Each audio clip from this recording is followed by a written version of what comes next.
What's good, Chibubers? I'm Chuggers. Today we're taking a deep dive into SARMs vs steroids. Both promise jacked muscles, but are they the same? And which is better? Are they safe? Today we're breaking down the science of SARMs, how they stack up against steroids, their pros, cons, side effects, dosages, and risks versus rewards. We're citing studies, we're keeping it real. Smack that like button, come along for the ride. So first, let's unpack SARMs and steroids and see how they compare. SARMs, also known as Selective Androgen Receptor Modulators, are synthetic compounds that bind to the androgen receptors, just like all anabolic steroids. But they do it in specific tissues, like muscle and bone, boosting growth with fewer side effects compared to steroids. Think ostarine and ligandrol. Now, anabolic steroids like testosterone or DECA, these also hit the androgen receptors, but they affect the whole body, including your prostate and liver, etc. So as stated, both steroids and SARMs hit that androgen receptor, which triggers protein synthesis, which allows for muscle growth. 2010 study called Current Opinion in Investigational Drugs explains that SARMs are selective because they interact differently with receptor co-regulators, avoiding tissues like the prostate. Steroids, however, they are less picky. They activate all receptors, which in turn does amp up all muscle gains, but also amps up all the side effects. SARMs also don't convert DHT or estrogen, so SARMs are less risky for those secondary male characteristics, hair loss, deep voice, and the estrogen side effects like acne, gynecomastia,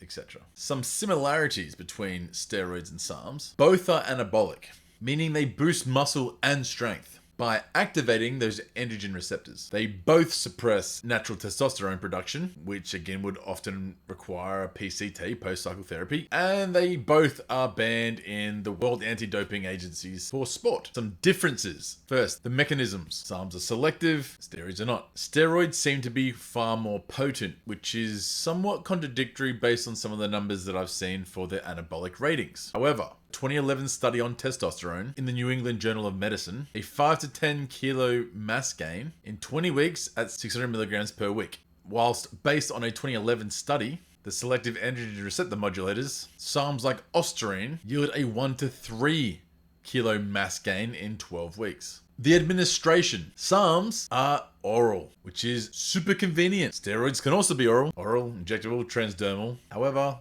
oral steroids like D-Bol are often liver toxic. What about the side effects? SARMs, they have fewer androgenic effects, and steroids carry heavier risks, liver, heart issues. The legal status? SARMs are unapproved by the FDA, sold as research chemicals. Steroids, however, are a controlled substance for prescription only for medical use like hypogonadism, which is your TRT dose. Steroids pack a bigger punch, but SARMs seem safer?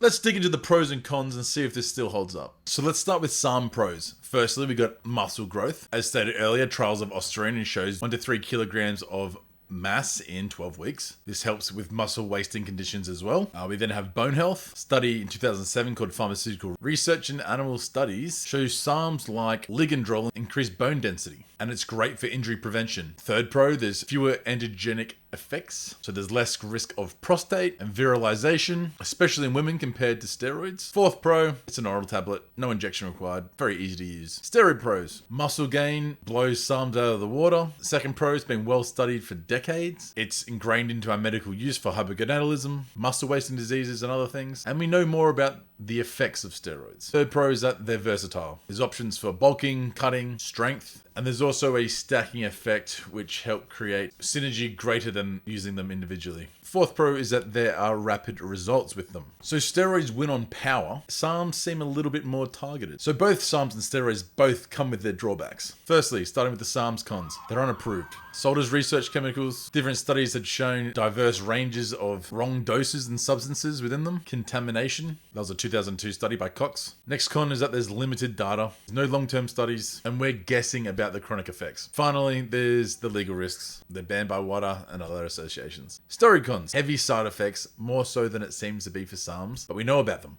The liver toxicity, the heart risk, the severe hormone imbalances. It is a controlled substance, prescription only, and recreational use is illegal and risky. Next con is that you can create a dependency on them. Long-term use can shut down natural testosterone production, requiring lifelong therapy, which is costly and annoying. So both have the legal hurdles, but do steroids seem riskier, or we just don't know enough about SARMs? Let's look into some side effects just to make sure. So side effects are where the rubber meets the road. Here's what you're signing up for. SARM side effects. Testosterone suppression. 2018 study on ligandol shows significant suppression in men at just 1 milligram per day. After 3 weeks, causing low libido and fatigue. Liver toxicity. 2020 study links SARMs to liver injury, cardiovascular issues, lowered HDLs, cholesterol, and potential blood pressure spikes. That was a 2017 FDA warning. Other side effects include headaches, nausea, and rare tendon injuries. Steroid side effects. The hormonal sides, like virilization, gynecomastia, testicular atrophy. Cardiovascular sides, increased risk of heart attack or stroke. Liver side effects, especially on the oral steroids, causing severe hepatotoxicity, and in some cases, psychiatric issues. Aggression, depression, roid rage in some users. Not that I've seen much of that. I think it's all based on the person, not the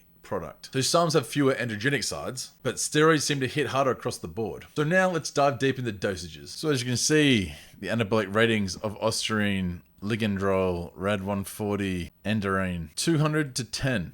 That's 200 anabolic and 10 androgenic. Testosterone, for example, is 100 and 100. 100 anabolic, 100 androgenic. So it seems like it's double the anabolic potential of testosterone, but only with 10% of the androgenic rating. And then they all seem to have quite a low androgenic rating. All of them under 15. Which is insane, which is why there's those selective receptors. It doesn't smash you with secondary male characteristic side effects. However, you'd think with a bigger anabolic rating that they would give you much more gains than what seems to be studied, but that could be a dose-dependent thing as well. I found this very interesting, as I love looking at ratings and how they stack up against testosterone and other steroids. Anecdotal and trial-based dosages for SARMs. Ostarine, 10 to 25 milligrams per day for 6 to 8 weeks. In trials, they used 1 to 3 milligrams per day and still got somewhat gains. Ligandrol, 5 to 10 milligrams per day, 6 to 10 weeks, slightly longer period, but the studies tested 1 milligram per day. Rad140, 10 to 20 milligrams per day, 6 to 8 week duration. And note that these cycles generally need a PCT afterwards. Steroid doses. Testosterone enanthate doses, TRT, medical use, some up to 100 to 150 a week. Generally, anything above that, physiological levels don't seem to go past that very much, but if they did, it'd be a rare occasion, and maybe you get up to 200, but that seems unlikely. So then there's a TRT plus, the 150 to 253, and then you got actual bodybuilders which are on 500 to 1,000 per week. Something like D-bol, orally, 20 to 50 milligrams per day for 4 to 6 weeks. High liver problems. And also note that stacking is common, but doses are not medically proven for performance. The big question, which is better? And is the reward worth the risk? So let's weigh the risk versus reward and decide which one is better. Or are neither of them worth it? SARMs, moderate muscle gain, bone health benefits, fewer androgenic side effects. It's oral for dosing, great for beginners to avoid needles. The risks, it's unregulated, testosterone suppression, liver injury, unknown long-term side effects, need PCT still afterwards. Verdict, SARMs are less potent but potentially safer than steroids. They are better for mild, slow gains with lower risk, but their unregulated market and health concerns make them a little bit sketchy. Steroid risk versus reward. Huge muscle gains. Rapid results. It's well studied and applied. Ideal for bodybuilders chasing maximum size. The risks, much higher than SARMs. Severe side effects, liver damage, cardiovascular risk, testosterone suppression, hormonal chaos. Illegal without a prescription. Can lead to long-term dependency. The verdict, steroids deliver unmatched results, but at a steep cost, both to your health and wallet. They seem to be only worth it under medical supervision, or if you're willing to gamble your health. Which is better? So steroids are better for raw muscle and strength gains due to their potency, but SARMs better for those who are actively prioritizing fewer side effects and convenience, though the risks still are significant. I mean, honestly, natural training and diet, and the legal supplements like creatine, which I did in my last video, much safer and sustainable. A 2020 study in sports training and diet suggests that you could grow with proper training, diet, and exercise and legal supplementation 0.5 to 2 kilograms of muscle per month without drugs. Now, I don't know how accurate that is. Now, obviously, there's a limitation on that, and if you ever trained before, sure, you'll get nice newbie gains. But if you're a seasoned veteran, you ain't getting that kind of muscle building potential that quickly. So the bottom line, both SARMs and steroids carry big risks for moderate to high rewards. So that's the full breakdown on SARMs versus steroids. Are you team SARMs, team steroids, or team natty, baby? Drop your thoughts in the comments and let me know what fitness topic you want me to do next. If this has helped, slap that like and subscribe button, hit the bell, and remember, this is all just science. All studies are linked in the description. Stay safe, train hard. I'm Chuggers, there's no others. Peace.